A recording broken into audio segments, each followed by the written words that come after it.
മിശിഹായിൽ അനുഗ്രഹീതരായവരെ, ദിവ്യകാരുണ്യ ഈശോ ഈ ദിവസം നിങ്ങളെയും നിങ്ങളുടെ കുടുംബങ്ങളെയും നിങ്ങളുടെ എല്ലാ അധ്വാനങ്ങളെയും അനുഗ്രഹിക്കുകയും ആശീർവദിക്കുകയും അവിടുത്തെ കൃപകൾ കൊണ്ട് നിങ്ങളെ നിറയ്ക്കുകയും ചെയ്യട്ടെ എന്ന് പ്രത്യേകമായിട്ട് പ്രാർത്ഥിക്കുകയാണ്. വിശുദ്ധ മർക്കോസിൻ്റെ സുവിശേഷത്തിൻ്റെ 5-ാമത്തെ അധ്യായത്തിൻ്റെ 25 മുതലുള്ള തിരുവചന ഭാഗങ്ങളിൽ നമ്മൾ കാണുന്നത് ഒരു രക്തസ്രാവക്കാരിയെക്കുറിച്ചാണ്. തിരുവചനത്തിൽ നമ്മൾ കാണുന്നു, 12 വർഷമായി രക്തസ്രാവമുള്ള ഒരു സ്ത്രീ ഉണ്ടായിരുന്നു. പല വൈദ്യന്മാരുടെ അടുത്തുപോയി വളരെ കഷ്ടപ്പെടുകയും കൈവശമുള്ളതെല്ലാം ചെലവഴിക്കുകയും ചെയ്തിട്ടും അവളുടെ സ്ഥിതി മെച്ചപ്പെടുകയല്ല, കൂടുതൽ മോശമാവുകയാണ് ചെയ്തത്. പ്രിയപ്പെട്ടവരെ, 12 വർഷമായിട്ട് ഇവള് രക്തസ്രാവത്താൽ ദുരിതമനുഭവിക്കുക. പലരുടെ അടുത്ത് പോയി, പക്ഷേ അവൾക്ക് സൗഖ്യം കിട്ടിയില്ലെന്ന് മാത്രമല്ല, സ്ഥിതി കൂടുതൽ മോശമായി. നമ്മുടെയൊക്കെ ജീവിതവുമായിട്ട് ബന്ധപ്പെടുത്താവുന്ന ഒരു വചനഭാഗമായത്. നമ്മുടെയൊക്കെ ജീവിതത്തിൽ പല വിധത്തിലുള്ള പ്രശ്നങ്ങളുണ്ട്, പ്രതിസന്ധികളുണ്ട്. പ്രിയപ്പെട്ടവരെ, പലപ്പോഴും നമ്മൾ മനുഷ്യരുടെ അരികിലേക്ക് ഓടുക. നമ്മുടെ ജീവിതത്തിൻ്റെ പ്രശ്നങ്ങളും പ്രതിസന്ധികളും മാറുന്നതിന് വേണ്ടി മനുഷ്യരുടെ അടുത്തിലേക്ക് നമ്മൾ ഓടുന്നു. പക്ഷേ നമുക്ക് നമ്മുടെ ജീവിതത്തിൻ്റെ സ്ഥിതിക്ക് മാറ്റമുണ്ടോ? കൂടുതൽ മോശമാവുകയല്ലേ പലപ്പോഴും ചെയ്യുന്നത്. നമ്മുടെ ജീവിതത്തിൽ വലിയൊരു പ്രശ്നമായത്. ഇതുപോലെ തന്നെ രക്തസ്രാവക്കാരിയെ സമൂഹം അടുപ്പിക്കില്ല, സമൂഹത്തിൽ ചേർക്കില്ല. മാറ്റി നിർത്തപ്പെട്ടവളാണ് രക്തസ്രാവക്കാരി.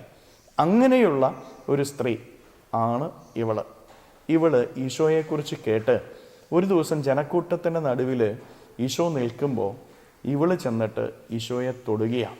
തൊട്ടാ സൗഖ്യം പ്രാപിക്കും എന്നുള്ള വിശ്വാസം ഇവൾക്കുണ്ടായിരുന്നു. അതുകൊണ്ട് ഈശോയെ തൊട്ടു. ഇത് ഈശോ അറിഞ്ഞു. ഈശോ ചോദിക്കുന്നു, ആരാണ് എന്നെ സ്പർശിച്ചത്? ശിഷ്യന്മാർ പറഞ്ഞു, ഒത്തിരി പേരുണ്ടല്ലോ കർത്താവേ, ഇതെങ്ങനെ അറിയും ആരാ തൊട്ടേന്ന്? എല്ലാവരും തൊടുന്നുണ്ടല്ലോ. പക്ഷേ ഈശോ പറയുകയാണ്, എന്നിൽ നിന്ന് ശക്തി പുറപ്പെട്ടിരിക്കുന്നു. ഇവള് മറച്ചു വെക്കാൻ പറ്റാത്ത അവസ്ഥയിൽ ഇവള് ഏറ്റുപറയുകയാണ്. അന്നേരം ഇവളോട് ഈശോനാഥൻ പറയുന്ന, മകളെ, നിന്റെ വിശ്വാസം നിന്നെ രക്ഷിച്ചിരിക്കുന്നു. ഈശോ അവളെ വിളിക്കുന്നത് മകളെ എന്നാണ്. അവള് അശുദ്ധയായിരുന്നു, സമൂഹത്തിൽ ഒറ്റപ്പെട്ടവളായിരുന്നു, പലവിധ വേദനകൾ അനുഭവിച്ചവളായിരുന്നു, മുറിവുകൾ ഏറ്റെടുത്തവളായിരുന്നു. പക്ഷേ മകളെ എന്ന് വിളിച്ചുകൊണ്ട് ഈശോ അവളുടെ മുറിവുണക്കുകയും അവളുടെ രക്തസ്രാവം നീക്കി സൗഖ്യം കൊടുക്കുകയും ചെയ്യുകയാണ്. പ്രിയപ്പെട്ട ദൈവമക്കളെ, നമ്മുടെ ജീവിതത്തിൽ പല വിധത്തിലുള്ള പ്രതിസന്ധികളിലൂടെ നമ്മൾ കടന്നു പോകുമ്പോഴും ജീവിതത്തിൽ ഒറ്റപ്പെടുമ്പോഴും മാറ്റി നിർത്തപ്പെടുമ്പോഴും തിരിച്ചറിഞ്ഞുകൊള്ളുക, ഈ ലോകത്തിൽ ഒരു വ്യക്തിയും നമ്മുടെ കൂടെ ഉണ്ടാവില്ല. ഈശോയ്ക്ക് മാത്രമേ നമ്മളെ രക്ഷിക്കാൻ പറ്റുകയുള്ളൂ, നമ്മുടെ മുറിവുകൾ ഉണക്കാനായിട്ട് പറ്റുകയുള്ളൂ.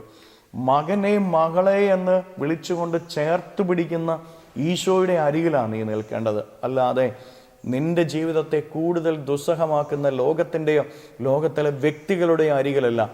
നീ സ്നേഹിക്കേണ്ടത് ഈശോയെയും ചേർന്ന് നിൽക്കേണ്ടത് ഈശോയുടെ അരികിലുമാണ് എന്ന് തിരിച്ചറിഞ്ഞുകൊള്ളുക. 12 വർഷത്തെ മുറിവാണ് ഈശോ ഒറ്റ നിമിഷം കൊണ്ട് അവളിൽ നിന്ന് മാറ്റുന്നത്.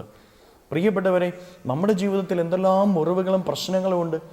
ഒറ്റ നിമിഷം മതി ഈശോയ്ക്ക് നമ്മുടെ ജീവിതത്തിൻ്റെ പ്രശ്നങ്ങളെ മാറ്റാനെന്ന് തിരിച്ചറിഞ്ഞുകൊള്ളുക. പക്ഷേ ഈശോ നിന്നിൽ നിന്ന് ആവശ്യപ്പെടുന്നത് ഹൃദയം സ്പർശിക്കുന്ന വിശ്വാസമാണ്. ഈശോയുടെ ഹൃദയത്തെ സ്പർശിക്കുന്ന വിശ്വാസം നിനക്കുണ്ട് എങ്കിൽ നിന്റെ ജീവിതത്തിൻ്റെ ഏതു പ്രശ്നങ്ങളിൽ നിന്നും പ്രതിസന്ധികളിൽ നിന്നും നിനക്കൊരു വിടുതൽ ലഭിക്കുമെന്ന് നീ തിരിച്ചറിഞ്ഞുകൊള്ളുക. വിശ്വാസം വർദ്ധിപ്പിക്കണമേ എന്ന് ഈശോയോട് പ്രാർത്ഥിക്കാം.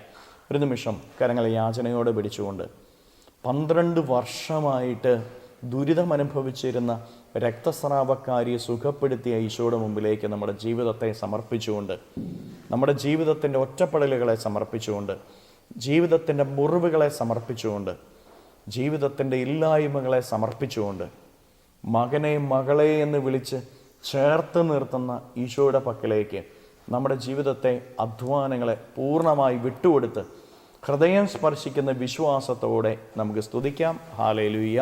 ഈശോയെ നന്ദി. Hallelujah, hallelujah, hallelujah, hallelujah, hallelujah. ഈശോയെ, മക്കളെ ഓരോരുത്തരെയും സമർപ്പിക്കുന്നവരെ അനുഗ്രഹിക്കണമേ, ആശീർവദിക്കണമേ. ഇവരുടെ ജീവിതങ്ങളിലേക്ക്, ഇവരുടെ അധ്വാനങ്ങളിലേക്ക്, നൊമ്പരങ്ങളിലേക്ക് അങ്ങ് ഇറങ്ങിച്ചെന്ന് ഇവരുടെ ജീവിതത്തിൽ നിന്ന്, ജീവിത വഴികളിൽ നിന്ന്, അധ്വാന മേഖലകളിൽ നിന്ന് സർവ്വ തിന്മകളെയും ബന്ധനങ്ങളെയും കെട്ടുകളെയും പിശാചിൻ്റെ ഉപദ്രവങ്ങളെയും നാരകീയ ശക്തിയുടെ ഉപദ്രവങ്ങളെയും പൈശാചിക അരൂപികളുടെ പ്രവർത്തനങ്ങളെയും നിർവീര്യമാക്കട്ടെ ഈശോയെ അങ്ങയുടെ ശക്തി ഇവരിൽ നിറയട്ടെ, കൃപ ഇവരിൽ നിറയട്ടെ. അന്ധകാരത്തിൻ്റെ എല്ലാ കെട്ടുകളും ഇപ്പോൾ നിർവീര്യമാകട്ടെ. Hallelujah, hallelujah, hallelujah.